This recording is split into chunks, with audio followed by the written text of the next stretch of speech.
السلام عليكم، مرحبا بكم معايا في فيديو جديدة في قناة بيل فام او فوايي. كنتمنى تكونوا بخير وعلى خير.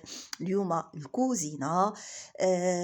قبل ما غادي نشارك معكم الوصفة ديال اليوم اللي فريمون تشهيتها وعجباتني ملي دقتها وقلت والو غادي نطيبها. غادي نشارك معكم القهوة اللي وليت مدمنة عليها، كنشوفها هكذا سوغ انستغرام، ولكن ديما كنت كنقلب على داك الفوي. هذيك المره مشيت لايكيا وما صراحه ما نسيتو. هذاك الفوي، داك الباتور ديال الكافي، ومره درتها بالباتور ولكن بالباتور ما طلعتش ليا بحال اللي طلعت دابا. وسيرتو الباتور والحاله دونك كان كيجيني العكس.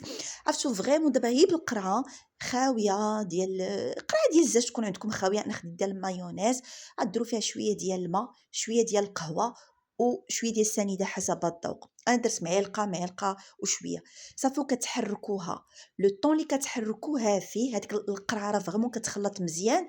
انا درت الحليب كيغلى، لو طون اللي كيغلى فيه الحليب انت كتحركي. بغيتي ديري حليب بارد كديريه على حسب الذوق، بغيتي ديري ايس كافي، المهم اللي بغيتيو. انا درت الحليب سخون صافي. عرفتو كتخويو الاول هذيك الخليط اللي حضرنا، من بعد الحليب صافي كديروا اي صوص كانت عندكم، كراميل ولا شوكولا. انا درت شوكولا، هما نورمالمون تيديروها في الكاس، انا ما بغيتش ندير داك التخربيق يعني. صافي درتها هكذا فوق الكافي صافي. وهنايا درت لاباي زعما تا انا داكشي ديال الناس الانستغرام. عرفتو فريمون جات زوينه، وليت مدمنه عليها. وسيرتو دابا حاليا وليت كنستعمل هاد دوبوا هذا. راه ماشي اشاره البنات، هاد دوبوا الكافي واعره ان فري غو دو كافي. حيت كنت كنشارك معكم، كنت كندير فيب هذيك ديال بيم. صراحه ولات غاليه فوق القياس، ولكن زعما هاد دوبوا ان فري غو دو كافي زوينه بزاف. دابا غادي نعقلوا على الكافي ديالنا وغادي نمشيو للوصفه اللي غادي نشارك معكم. الوغ سيادي، الوصفه ديال اليوم هي المدفونه اللي دقتها في مرزوقه، عجباتني. وندمت انني ما جبتهاش معايا. وهما تما يعني كيكونوا في الريساني، كيكونوا الجزاره كتطلبيها من عنده تيوجدها لك. الوغ ندمت انني ما جبتهاش معايا، وقلت علاش ما نصايبهاش. الوغ هنا البنات فريمون زوينه بزاف، وكفكره للعشاء كفكره للغدا. المهم هنا البنات غادي تعجنوا الخبز ديالكم العادي. غير هو شوفوا ضروري ديروا الفينو ولا دقيق القمح، ولا انا درت الدقيق الابيض فقط. دونك الدقيق الابيض راه شويه تيقصح، حيت هو اللي كان عندي. دونك راكم عارفيني انا ما عنديش صافي شي حاجه ما عنديش صافي راه ما تنديرهاش، ماشي بالضروره تكون عندي، ولكن ضروري يا البنات سواء القمح ولا الفينو. غتعجنوا الخبيزه ديالكم، الخبز العادي بالخميره الملحه، الخبز العادي ديالكم. هنايا بالنسبه للعماره، هما نورمالمون كياخذوا اللحم ديال الرطب ديال الفيلي، كيقطعوا طريفات صغارين باش يطيب لهم، ولا كيديروا الكبده، ولا كيديروا الكفته اللي بغيتو. انا عندي الكفته درتها، درت البصله قطعتها هكذا طريفات صغارين باش حتى هي كطيب. كديروا القزبر ومعدنوس. هنا خديت الشحمه، كتقطعوها طريفات حتى هما صغارين.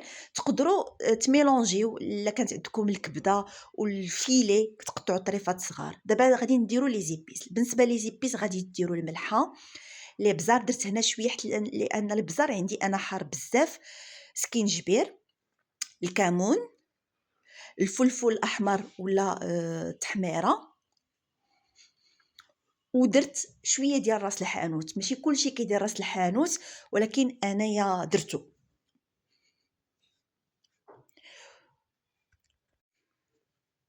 صافي غادي نخلطوا هذاك الخليط مزيان. من الاحسن انكم ما تخليوش هذيك الخبيزه ديالكم تخمر نهائيا، يعني كيما تعجنوها ولا صايبوا اللحم ديالكم هو الاول، خليوه مرقد في هذيك لي زيبيس، وعاد باش عجنوا ما تخليوهاش ترتاح نهائيا. انا راه هنا ضفت شويه ديال الكركم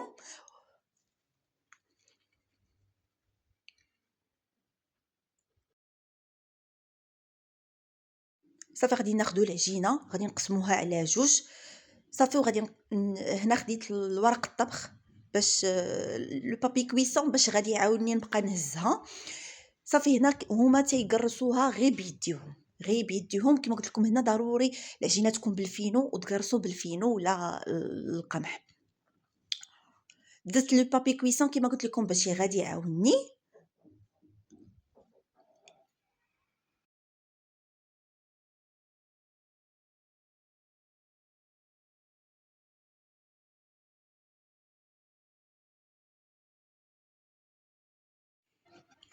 الا بغيتو الصراحه ديروا المدلك باش تجيكم فريمون رقيقه، ديروا المدلك ماشي مشكل.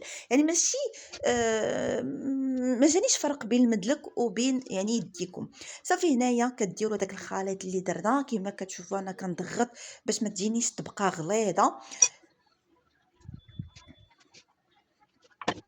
صافي وغادي نديرو اللوز اللي انا سلقته قليته. راه شريت 5 دراهم ديال اللوز ومع ذلك ما درتهاش كامله. صافي درت البيض كيبقى اختياري. صافي وكديروا الطبقه الثانيه ديال العجينه. تحكموا ضروري في الجناب باش ما يتحلوش ليكم. هنا كما شفتوا هذاك لو بابي كويسون غادي يعاوني فاسيلمون باش غادي نديرها فوق الطاوه. الا كان عندكم الفران ديال الزنقه صيفطوها الفران ديال الزنقه باش غادي طيب لكم زوين. انا طيبتها غير في الدار، تكيتها هنا بالطيب باش ان هذيك العافيه تدخل ما تنفخش ليا العجينه. صافي وبالنسبه لطريقه الطهي فران يكون عافيه مهيله باش كطيب لكم على خاطرها تعسل لكم هذيك البصيله. طيب لكم هذيك البصيله ما تجهدوش عليها الفران راه تحمر لكم العجينه والداخل يبقى لكم خضر. الوغ هنا ملي طيبتها البنات باش ما نكذبش عليكم الشكل راه ما جانيش بحالهم نهائيا. هما كتجيهم بحال الحريشه معمره رقيقه. انا حيت هنايا كما قلت لكم ضروري ما تعجنوها بالفينو. العجينه ديال الفينو ماشي هي الدقيق الابيض. هنايا المهم غنتعلم مره اخرى انا عجنها بالفينو ولا القمح. كما قلت لكم هما جاتهم بحال الحريشه وانا جاتني بحال الخبيزه. راه يبان لكم الفرق، ولكن راه فريمون جات لذيذه بزاف. المهم هذه اول تجربه. يعني بالنسبه لي انا راه مزيان، جات فريمون لذيذه بزاف من الداخل. بالنسبه للمذاق تقريبا جاني بحالهم. جات لذيذه من الداخل. وكما شفتوا راه ما جاتنيش غليظه، راه فريمون انا يعني قرصتها مزيان. غير هو الشكل الافقي هو اللي ما جانيش بحالو. وصافي هنايا راه طيبت اتاي. ضروري انا اتاي كندير فيه حتى انا اللويزه في اليوم مرد الدوش. راكم عارفين الاتاي الصحراوي تيكون بالاعشاب. حنا المهم شويه شويه راه يعني ما درناش بحالهم ولكن شويه. وانا صافي جيت نهايه ديال لا فيديو. نتلاقاو في فيديو جديده. بسلام عليكم.